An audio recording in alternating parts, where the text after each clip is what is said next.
Welcome, welcome one and all to a new adventure created by Cyan Worlds.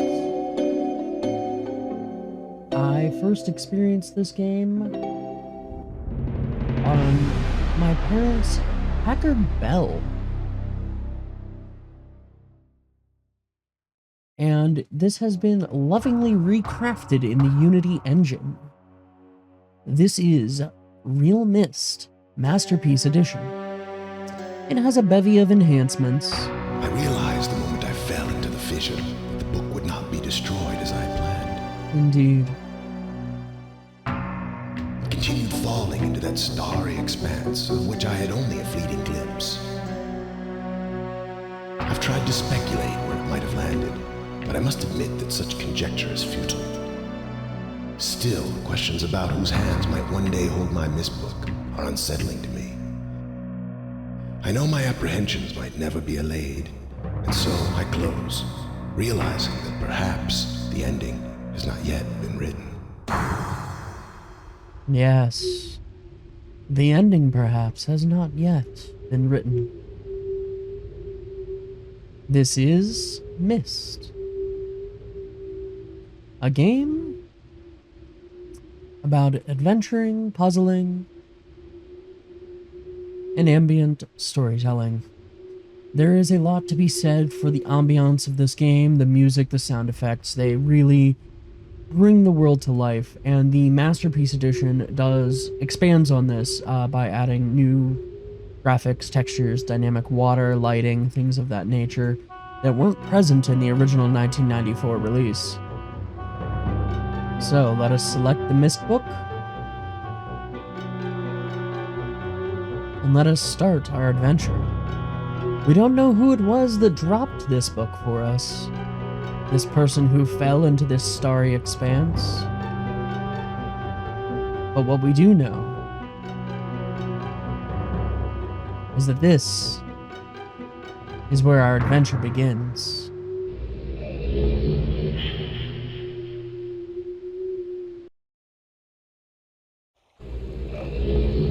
So we will be using the classic Myst interface. Everything is done with the mouse. I'm going to increase the movement speed just slightly.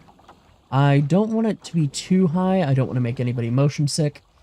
If, for whatever reason, it is making you motion sick, viewers, please, I cannot emphasize this enough.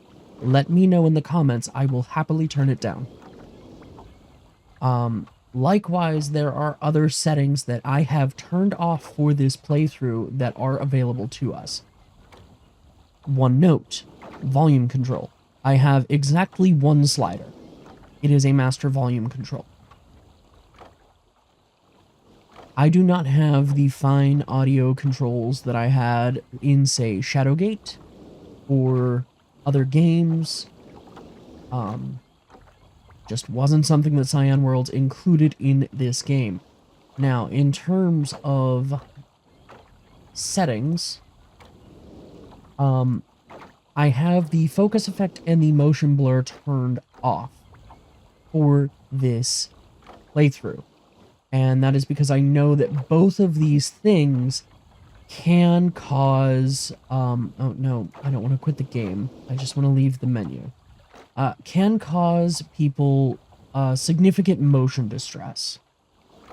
They can make people very, very ill. So again, if you want to see them on, I would encourage you to pick this game up on Steam or on GOG, or it's probably on Epic. Well, it would be weird if it was on Epic because it was built in Unity. But, you know, as far as I'm aware, Epic tends to specialize in games that are built using their Unreal Engine. But, I could be corrected on that. Someone in the development community can tell me that I'm wrong and I'm full of it and I can shove it. But that is enough of my to-do, my boringness. Let's start our adventure here. So there's this weird switch thing, and we could mess with that, but I'm not a fan of messing with switches that I don't know what they do. Can actually touch grass in this game. It's lovely. Just a quiet island. Lots of things to see. What's this? Catherine, I've left for you a message of utmost importance in our forechamber beside the dock. Enter the number of marker switches on this island into the imager to retrieve the message. Yours, Atrus. Well, we were down there by the forechamber, so let's see if we can access that chamber. Maybe that's where we'll find out what a marker switch is. As I said, I originally played this game when I was a tween. I was probably 10 or 11 years old. My parents had an old Packard-Bell with a CD-ROM drive, and it ran Myst. That is a thing it did. Huh. Music. Lovely music. Settings, dimensional imager. Topographical extrusion test, 40, marker switch diagram, 47. Water turbulent pool, 67. Well, there's a switch there. Oh, that's loud. Let's go to 40. And we'll push this button. And then things happen! So if we approach this and push this button... here's our topographical extrusion test. Fancy.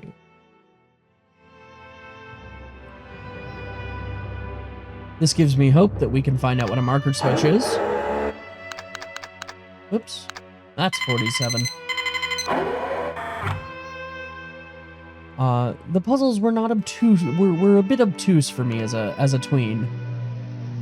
Oh, so that's what a marker switch is. Hey, why does it look like there's a cubby built into them? I wonder if that'll be important. Well, I guess let's get counting.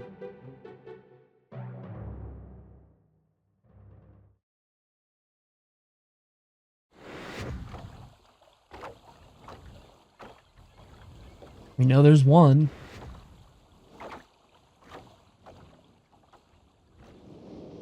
Oh, what's up here? Another marker switch. It's 2. Doopa doopa doo doo doo doo doo doo doo doo doo doo doo doo doo. This is our first puzzle in Myst. There's 3. What's in here? That looks like a dentist's office. I'm staying out of there. Clearly a library of some description. I don't see a marker switch out front. Excuse me, game. That's not the direction I wanted to go. One off in the distance there by this spaceship. So what's that bring us to? Viewers 4? 5 here. Huh, it looks like the ship that's at the dock. It's sunk just like the ship that's at the dock, too. There's 6. Whoa. Cool. You can go basically anywhere. 1 over there by that clock tower that says Myst.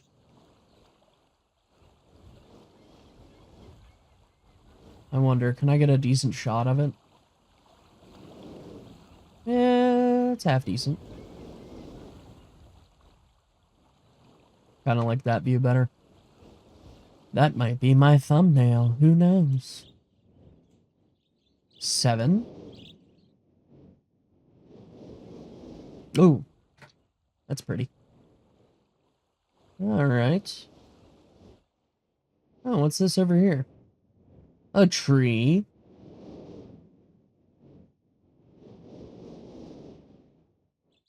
So that's 1, 2, 3, 4. Spaceship makes 5. Dentist office makes 6. Giant gear makes 7. Ship makes 8. I think it's 8. Is it going to be like that thing in Stardew Valley where like you have to tell Professor Snail like how many purple flowers there are, and if you guess wrong, you have to wait a day? I hope not.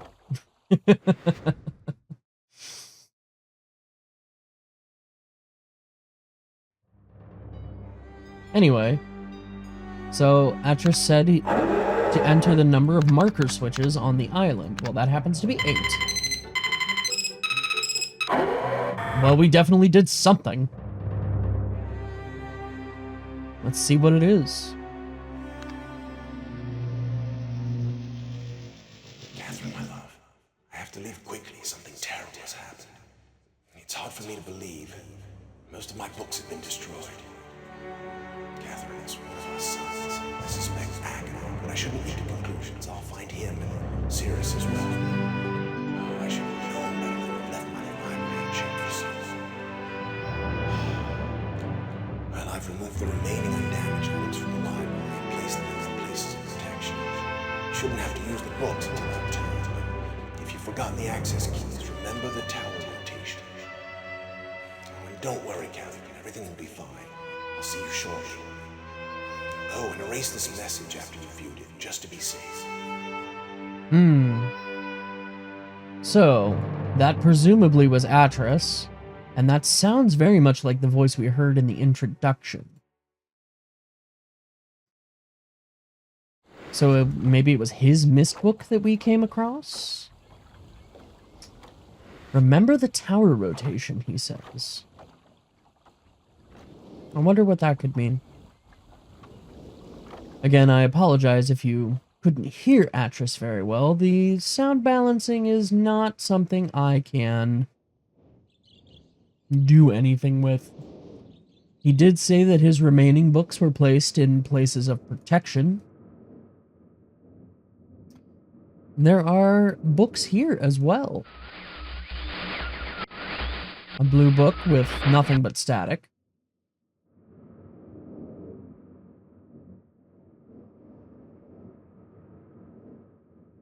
Hey, that says tower rotation. And a red book, likewise with nothing but static.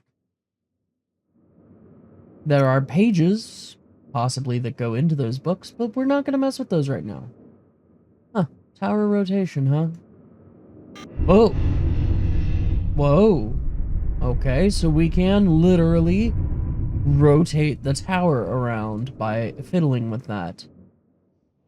But we have no idea what it's pointing towards, do we? Well, we know these switches are marker switches, so presumably they mark things. Maybe on that map? Let's find out. We'll have to remember later that up is on. Can't open that door. Maybe we'll find a way to power up the spaceship later. It's probably related to a puzzle. I'm not fooling any of you. You all know that I know what I'm doing. Listen, I'm trying, okay? We'll turn that one on. Turn that one on. I don't know how we're going to get to that one by the clock tower to turn it on. I guess we're going to have to aim that one manually, maybe? Without it being marked on the map? Here I am making assumptions that these are going to be marked on the map. Perhaps they will, perhaps they won't. Keep going. Head over to that giant gear.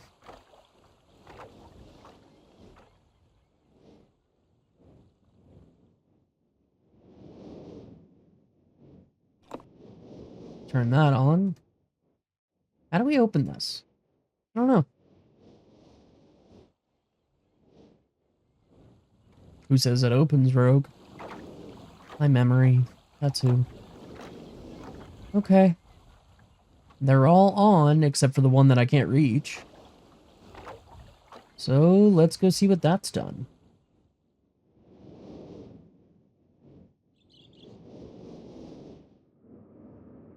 So, like I said with the... Oh, yes. Okay. So, yeah. They definitely do, the marker switches definitely do mark things for us to see. on this map.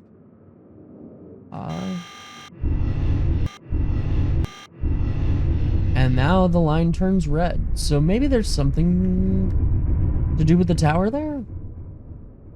But how do we access the tower? I don't know. Oh, books. Destroyed. Destroyed. So sad. I hate to see good literature go and get wrecked like this. The Channelwood, Age of Myst. This book is not destroyed. Huh. It's time for reading! Let me just make a quick note here in my notebook.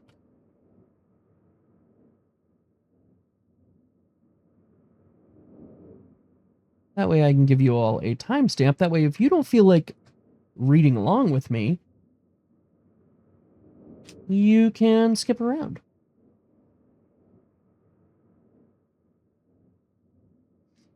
So, I have called this age Channelwood, and it is a very different world. Though it is exactly how I imagined it, it is still amazing to see it with my own eyes. Water covers this age as far as I can see, except for a small rocky island. Elsewhere, there are only trees which grow directly out of the water. A myriad of thin wooden passageways are built just above the water and disappear into the forest. I assume they were built some time ago, for they appear aged. I am eager to discover more about this land and its people, but I have arrived here late and I must rest. I was awakened this morning by strange noises coming from a pathway adjacent to the one on which I had slept. I saw a group of monkey-like people heading in my direction. They had not seen me yet. I did not feel threatened by their presence. Their response to me was one that I would never have expected.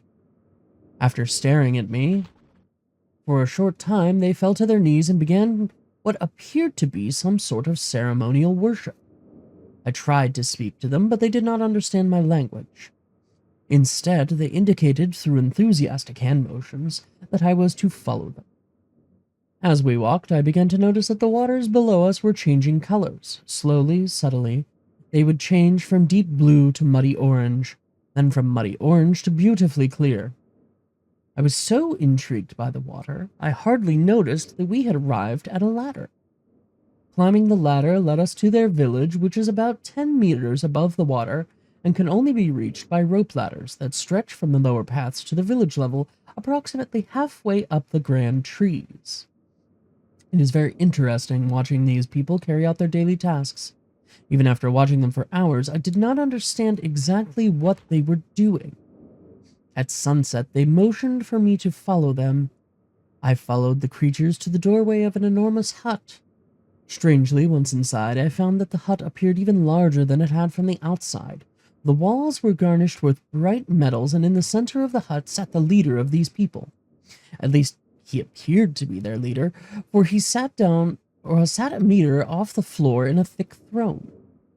Guards surrounded the strong creature, who was dressed in many exotic, colorful fabrics. Next to the leader sat a very old human, at least to some extent he appears human. His hair, which was only on his face and head, was completely gray, almost white, and hung very long around his frail body. His thin head hung limply by an almost grotesque neck that could not hold up its head to look at me. But what a surprise, this creature could speak my language. Shortly thereafter, I was given a bed with some hand motions that looked to be telling me to go to sleep. I look forward to learning more. Note, this is me speaking, by the way, that the handwriting that we see is very similar to that note, so we could assume this is Atrus's handwriting. As I suspected, the ancient creature is a human, but he is old beyond his own reckoning and seems almost insane. However, the tree dwellers almost revere him as a god. They are treating me now in the same fashion, which makes me feel very uncomfortable. It is almost impossible to understand this old man. His voice is feeble but wild. He has adopted much of the language of the tree dwellers. He himself told me he had not spoken our tongue in ages. He attempted to explain to me the history of this place. The following is my best translation of what he has told me. Many years ago, the humans and the tree dwellers lived together in this place, which was then a vast island. They interacted very little. The humans dwelt on the ground, and the tree dwellers lived high above the humans. Occasionally, the island was disturbed by mysterious rumblings which happened randomly, some sort of tectonic or volcanic action, I suspect. The sometimes slight, sometimes heavy tremors would only last a short time. Then they would stop, allowing everything to return to normal. One day, things changed. The rumbling began and grew quickly to unprecedented levels. Soon it became apparent that the entire island was sinking slowly into the ocean around them. Many of the humans died that day, but not before sacrificing themselves in order to stop the sinking of the island. The humans who lived through this catastrophe moved into the trees where they gradually died out, maybe for such an environment, because they were unequipped for such an environment. But I am not sure. This is the story the old man communicated to me, although many details are very unclear in my mind. I am especially confused as to how the humans saved the island from completely sinking. In fact, I doubt the accuracy of that part of the story. The island must have stopped on its own. Yet, the old man believes in the truth of the story, as if he had been there. And the tree dwellers worship him, and apparently all humans, as if he struck out, they were heroes or gods. The old man ended our conversation today with an event which I will never forget. He began gripping my hands tightly, murmuring something about rest and asleep. He then said, "We had expected you to come sooner." These actions filled me with a sort of immediate dread. With much effort, he stood to his feet. I tried to help, but he pushed me away with more force than I imagined his frail body contained. The tree dwellers quietly surrounded him with very solemn faces. They then kneeled before him. He walked to each and placed his hand on their heads. All the while he murmured words which I did not understand. Finally he turned to me and smiled. Then he closed his eyes and walked off the door and off the narrow path high in the trees. The tree dwellers were silent. They began a procession down the nearest rope ladder. As I was descending, I saw several of them pick up the body. He had fallen onto a lower level of walkway and carried away.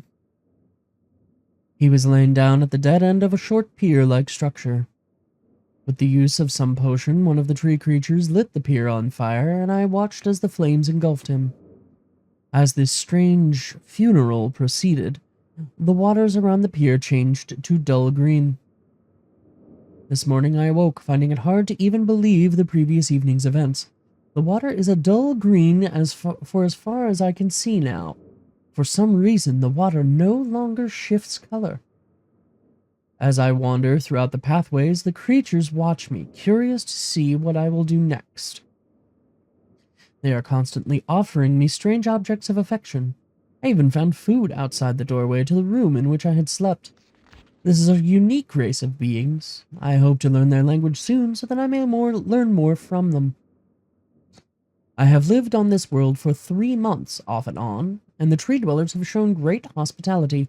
I am even beginning to learn bits of their language. I have decided to return home for an extended stay with my loving wife and sons, and hopefully return with them. However, I am sure Catherine will once again refuse. I think this age would be a wonderful experience for them all, and I at least look forward to how Sirius and Ekinar will react to its curious inhabitants. Catherine is staying behind as expected. My sons have returned with me and they enjoy this age very much. They get along very well with the tree dwellers and are picking up their language surprisingly fast. I have no doubt that it will not be too long until they can speak with the tree dwellers much better than myself. I am leaving tomorrow to check on Osmian Age. Cirrus has suggested that I allow him and his brother to stay. Though the idea unsettles me, I know the boys are growing up rapidly. The hospitality of these creatures is such that I could think of no better place to leave them alone for a short while, so I will consent to their request. I warned the boys not to take advantage of the respect of the tree dwellers have for their ideas. They seem to understand my warning, and I have faith they will follow it. Much to my dismay, upon arriving in Everdunes, I learned that Pran and her people are continuing to be menaced by the Coctic? Choctic? Choctic? I'm gonna say Choctic. It looks kind of like chocolate. So Choctic. I fear for their survival and plan on returning to her shortly after checking on Cirrus and Avacanar here. See Everdune's journal for more information. After watching Cirrus and Akanar, I see they are handling things very well, and I think I can put to rest any fears about leaving them in Channelwood again. And for a little longer time. The tree dwellers seem slightly distressed that I am leaving, but are happy that Cirrus and Akanar are staying behind again. I have been gone for over 3 days and have been to many different places. I had to tell Cirrus and Akanar about Pran's death today, and they were visibly shaken, although they only remembered her from their childhood. Catherine has suggested that it would be wise for Cirrus and Akanar to leave Channelwood for a while, and I have to agree. They will be returning with me when I leave again. I have told my sons that they will be returning with me in 2 days. They spent the entire night telling me of an adventure they experienced in my absence, and it was rather remarkable. It seems they constructed a boat with the creatures and traveled some ways out into the surrounding waters. I enjoy hearing them talk excitedly of their adventures, and am reminded of my own adventures as a child. I see. I finally understand why the tree dwellers have been giving me their many inks and insisting I write with them. Looking through some of my past entries, I see now that the inks have changed from the black I thought they were to various different colors. I have shown some of the creatures my journal, and they laughed and howled. I did not know they had such a sense of humor. Even now, as I look through this very colorful journal, I cannot help but laugh myself. We will be returning tomorrow, so my sons are with the creatures for the last night here. They have told me that they would like to come to Channelwood again, and also asked if they can visit some other ages alone. Though I will have to think over their request, I believe they have proven to me that they are trustworthy and responsible. Catherine will also have to help me decide whether they are ready for travel alone. For now, I must give my farewells to the creatures, for I do not know how long it will be until I visit this age again.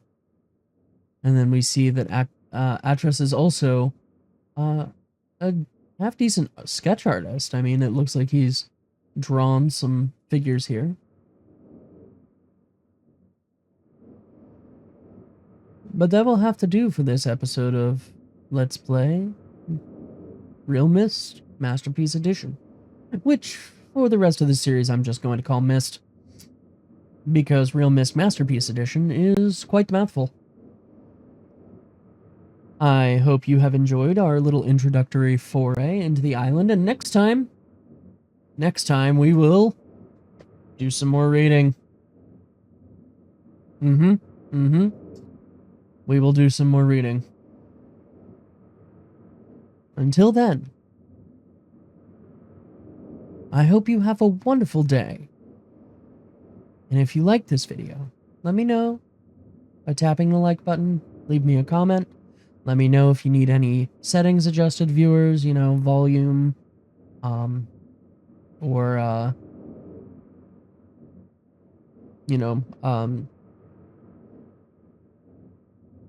graphical, otherwise,